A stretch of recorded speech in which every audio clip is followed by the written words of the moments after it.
Bonjour les enfants, bonjour Sam, bonjour Pablo, bonjour Julie. J'espère que vous avez des amis, vous, beaucoup d'amis. Et vos amis, ils sont cool. Et Elliot, lui, il a un ami très cool. Et Elliot était un jeune homme très distingué.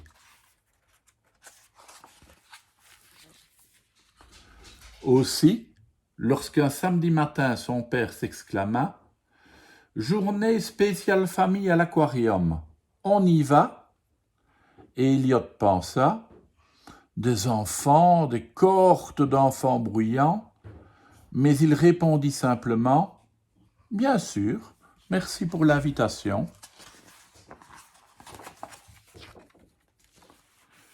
À l'aquarium, le père d'Elliot s'assit sur un banc pour lire son National Geographic.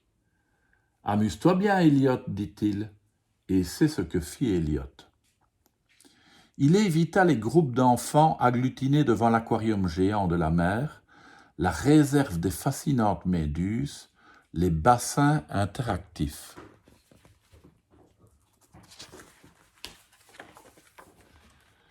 Des pingouins, avec leur côté distingué, dans leur combinaison moulante aux plumes noires, Elliot leur trouva un air de famille.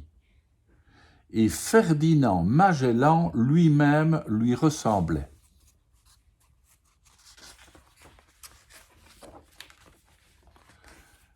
À midi, le père d'Elliot lui demanda « Tu t'amuses bien ?»« Oui, merci, dit Elliot.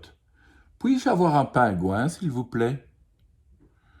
Bien sûr, dit son père qui lui tendit un billet de 20 €. C'est très gentil, dit Elliot, et il s'en alla.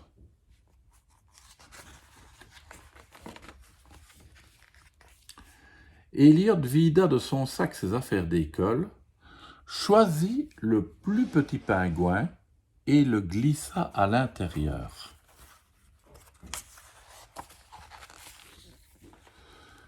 Son père lui demanda « Où est ton pingouin ?»« Dans mon sac à dos, répondit-il. C'est gentil de me le demander. » Dans sa chambre, Elliot régla l'air conditionné au plus bas.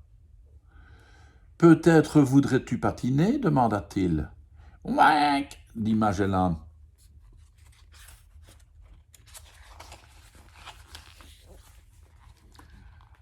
Alors Elliot traîna sa vieille piscine gonflable jusqu'à sa chambre, puis il fit passer le tuyau d'arrosage du jardin par la fenêtre de la cuisine et ouvrit le robinet.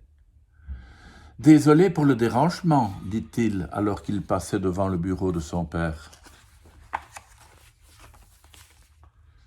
Très vite, l'air conditionné fit son effet.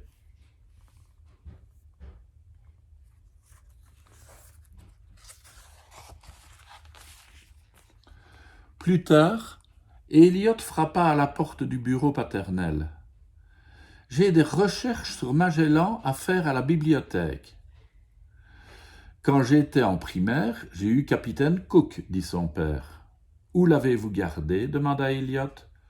Mais son père s'était déjà replongé dans la cartographie des frontières mouvantes de la grande barrière de corail. Elliot et Magellan pédalèrent jusqu'à la bibliothèque. Quand Elliot le posa sur le bureau de la bibliothécaire, Magellan se figea, totalement immobile. Miss Stanbridge ne sourcilla pas davantage, même lorsque Magellan cligna des yeux.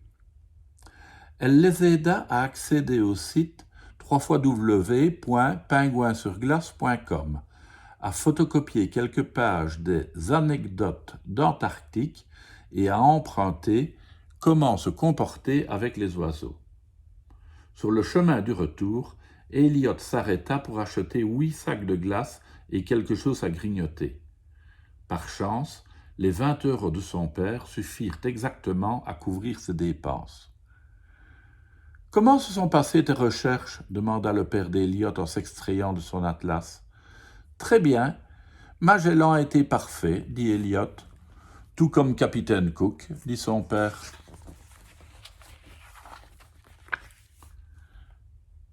Elliot lut à haute voix le livre de la bibliothèque pendant que Magellan se rafraîchissait. Ils partagèrent un paquet de biscuits au poisson, mais Magellan avait toujours faim. « Puis-je faire des pizzas pour le dîner » demanda Elliot. « C'est gentil à toi, dit son père, mais il n'en reste qu'aux anchois. »« Parfait, dit Elliot, Magellan les adore. » Ce soir-là, Elliot entendit son père chercher un cornet de glace dans le congélateur. Par chance, Magellan avait poliment disposé la boîte sur le devant du compartiment. Hélas, cette nuit-là, Magellan oublia ses bonnes manières. Lorsque Magellan se réveilla, il voulut nager. Elliot lui fit couler un grand bain d'eau froide et le laissa plonger en retenant sa respiration. « Je vais faire une petite trempette, » annonça le père d'Elliot. « Attendez, dit Elliot, j'ai laissé mon pingouin. Je le poserai sur le panier à linge pour ne pas l'éclabousser. »« Elliot !» Elliot se précipita vers la porte. « Jeune homme, d'où vient ce pingouin ?» demanda son père. « De la pointe sud de l'Argentine, dit Elliot. »« Évidemment, dit son père. Capitaine Cook, lui, ajouta-t-il, vient des îles Galapagos. » Curieuse famille quand même, hein? Un pingouin, une tortue. À demain les enfants.